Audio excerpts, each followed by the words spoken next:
Good morning, internet folks. I hope you're having a fantastic day. Let me know down in the comments. Now, this video is going to be a bit difficult for me because I love my Canon 90D.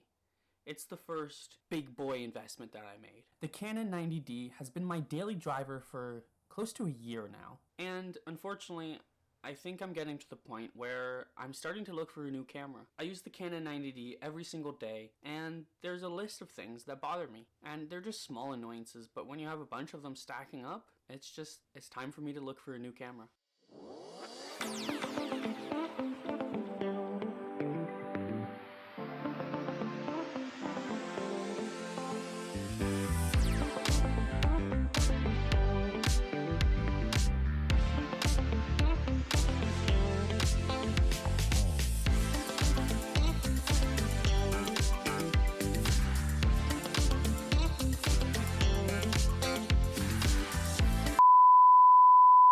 I'm going to go into all of the things that I dislike about this camera and why I'm getting annoyed with the camera that I love so dearly. First, I wanted to upgrade the audio for my videos, but right away I hit a roadblock. The 3.5mm jack on the Canon 90D is prone for failing, and mine's no different.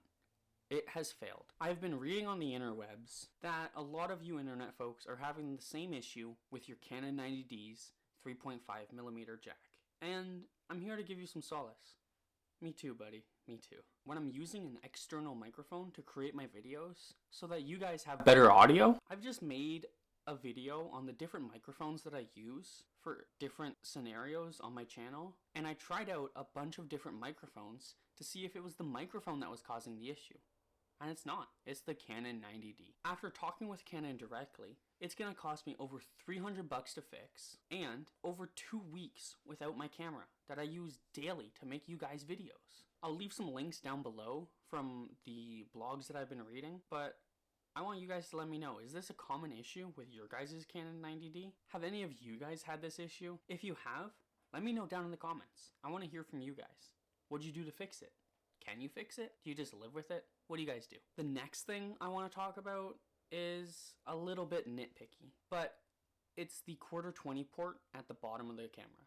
Now, it's pretty common for cameras to only have one Q20 point. It's pretty common for cameras to only have one Q20 threaded hole, and the Canon 90D is no different.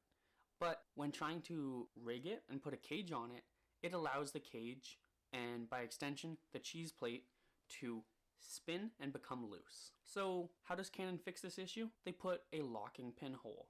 And for the most part, it does help. But if you are using this camera on a daily basis, then your locking pin hole is going to get worn out. It is going to become useless because the edges are going to be round and the locking pin is just going to slip out. It's not going to work anymore, and mine is no different. After using it every single day for close to a year, it comes loose now pretty easily. So I constantly find myself having to take off the cage, put it back in, screw it down, and I feel like it's starting to compound the issue. Also, I know this isn't really about the camera, but I want to dive into the nicey rig cage that I have on the Canon 90D. Now, I know this isn't quite about the Canon 90D, but it's been part of my experience using the Canon 90D. Since it's a bit of an older camera, I don't have many options for the actual camera cage. I found a nicey rig cage, and I'm not going to leave the link down below because I don't recommend this cage whatsoever. Like, this rig is absolute garbage. The top portion of it just wobbles and wobbles. Like, there's no point in even having it. I've tried to take it apart, I've put new screws in, I've put new bolts in, I've put Loctite in it just to try and keep it together, but they just work themselves loose. Another thing that I found is that when recording in small portions, it works out great. But the batteries do take a long time to charge, and the 4K video does drain the battery quite quickly. When I switch to slow motion from 4K, it's a lot of steps. You need to click 4 different buttons to switch from 4K to 100 frames per second. That's right. It's not even 120, it's 100 frames per second. You click the menu button, video settings, high frame rate enable, and then you have to go back to the shooting mode.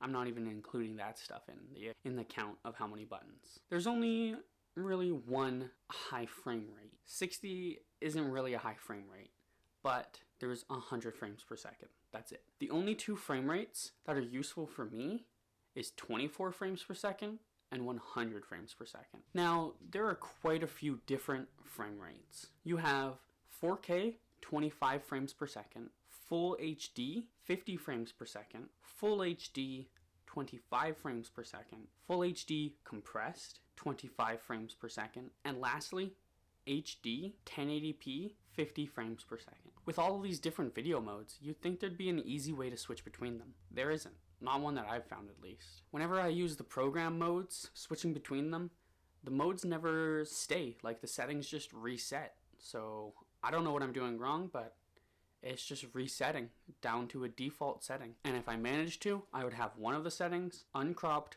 4K 24 frames per second.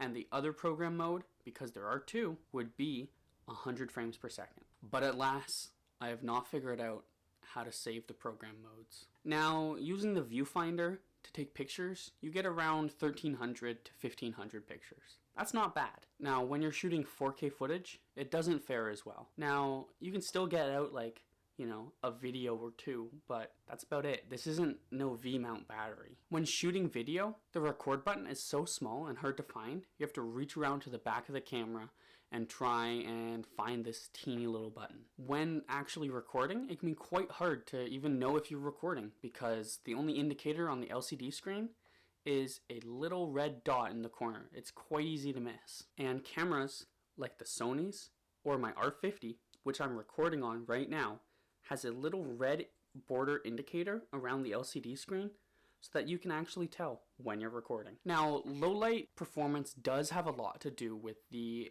actual lens that you're using, but it also has a lot to do with the sensor in the camera. If you have a more sensitive sensor, then your digital readout is going to be a lot more clean at lower light applications. Now, the Canon 90D does a pretty good job compared to like my iPhone, but compared to like a full frame sensor, because this is an APS-C sensor, you're not getting a lot of light intake. Now, I use my 50 f1.8 to get the most amount of light, and still there needs to be a decent amount of lighting in the scene to actually successfully take the picture. And if you want an example, a Canon 90D with an f2.8 would be around the same as a full frame sensor with an f4. Now, this last point can be kind of a plus and a negative depending on your use case. The fact that it is a crop APS-C sensor means that if you're trying to record a talking head like this, your wide angles aren't going to be as wide as they should be, because that means that your 24mm prime is now going to be a 38mm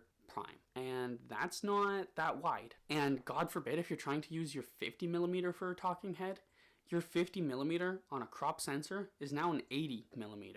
That being said, crop sensors are incredibly useful when you have a long telephoto lens and you need some more reach, as it's cropping into the lens. So you're really reaching out and grabbing that picture of that bird. So it all depends on how you're using it. That's the end of my video today. If you guys want your pet or wildlife footage at the end of my videos, along with a shout out, send it to me. I'd love to share it with everyone here. I hope you guys have a fantastic rest of your day, and I will see you fine internet folks next Tuesday morning.